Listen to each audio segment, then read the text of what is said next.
бригада выезжает, ждите бригаду с реанимацией.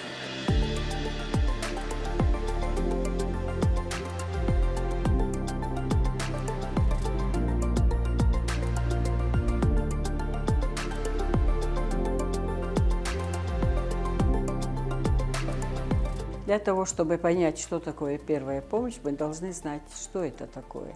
Первая помощь – это та помощь, которая оказывается на месте происшествия. Там, где это случилось, если человеку плохо стало, или что-то, какое-то происшествие, пострадал человек, нужно постараться ему четко, быстро и правильно оказывать помощь. Для этого нам необходимо владеть навыками оказания первой помощи. Если человек перед нами упал, без всякой причины, мы должны в первую очередь подойти, не разворачивая, не переворачивая его, категорически запрещается его выпрямлять, усаживать. Для начала нужно определить, в сознании он или нет. Мы его слегка потрясем, громко окликнем, что с вами, что случилось. Он не реагирует на наше воздействие. Тогда мы должны его ущипнуть. Болевой раздражитель наносим. На болевой раздражитель тоже нету реакции. Дальше нам нужно открыть веко и посмотреть зрачок. Зрачок расширенный.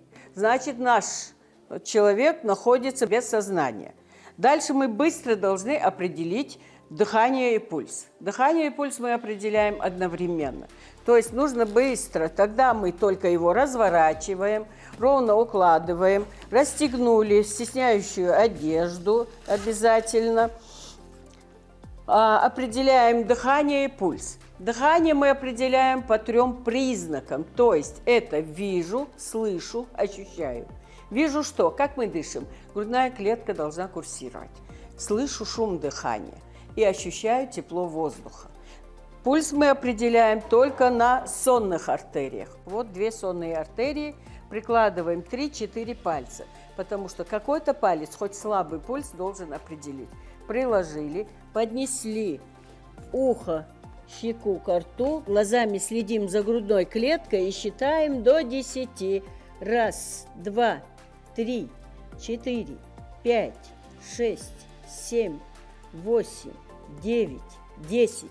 Почему? Потому что мы дыхание и пульс определяем в течение 10 секунд. Заболевший, пострадавший задерживает дыхание. Для того, чтобы услышать выдох такой, вот этот выдох, мы должны в течение 10 секунд определить и дыхание, и пульс. Дыхания нет, пульса нет. То есть нет сознания, нет дыхания, нет пульса. Что это значит? Это значит, наш человек находится в стадии клинической смерти. А что такое клиническая смерть? Это отсутствие жизненно важных функций, то есть сознание, дыхание, пульса, плюс еще это период перехода от жизни к биологической смерти, пока окончательно человек умрет. Вот этот период, промежуток, длится он от 3 до 5-6 минут. Это время мы должны использовать для того, чтобы восстановить жизненно важные функции организма. То есть мы должны провести сердечно-легочную реанимацию. А что такое сердечно-легочная реанимация в данном случае для нас? Это не прямой массаж сердца, искусственная вентиляция легких. Берем любую салфетку, это может быть носовой платок, шарф, какой-то кусочек материала.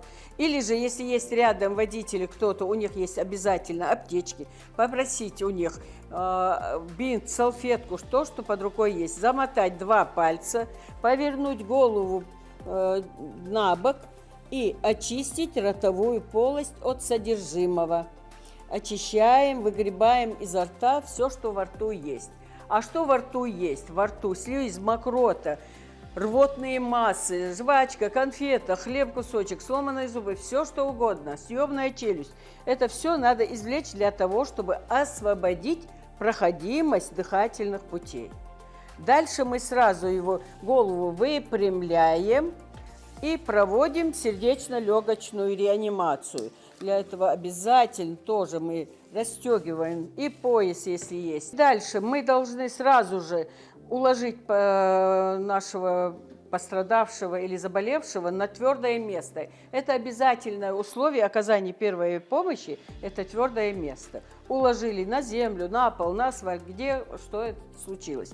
Рядом мы с ним находимся на коленях, прикладываем 2 пальца выше мечевидного отростка, приложили основание одной ладони, прикладываем на середину грудины, вторую ладонь сверху, всем своим корпусом сдавливаем грудную клетку так, чтобы она прогнулась на 4, 5, 6 сантиметров. 1, 2, 3, 4, 5, 6, 7, 7, 9, 10, 30. 30 нажатий.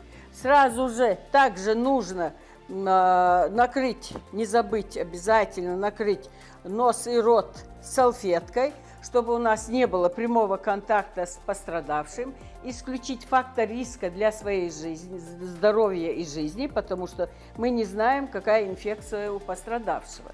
Поэтому мы должны чем-нибудь накрыть, сразу запрокидываем голову, зажимаем нос и делаем 2 вдоха. 1, 2, 3, 4. 2 вдоха, 30 нажатий. 2 вдоха, 30 нажатий. Нужно чередовать. Это называется сердечно-легочная реанимация. Нам четко надо понять, для чего мы это делаем и что это даст. В данном случае нам необходимо доставить кислород в мозг. А в мозг кислород попадет только через кровь. А кровь будет поступать только в том случае, если мы четко, правильно проведем сердечно-легочную реанимацию, то есть непрямой массаж сердца и искусственная вентиляция легких. Хочу обратить ваше внимание на те моменты, когда происходит ДТП. Все хотят помочь, все хотят постараться помочь, чем-то угодить пострадавшему. Пожалуйста, уважаемые жители республики, для того, чтобы помочь пострадавшему, необходимо сразу вызвать скорую. И до тех пор, пока не подъедет скорая, у вас есть время помочь этому пострадавшему. То есть не трогать его. Если единственное, что вы можете сделать, если есть кровотечение, остановить его любым способом.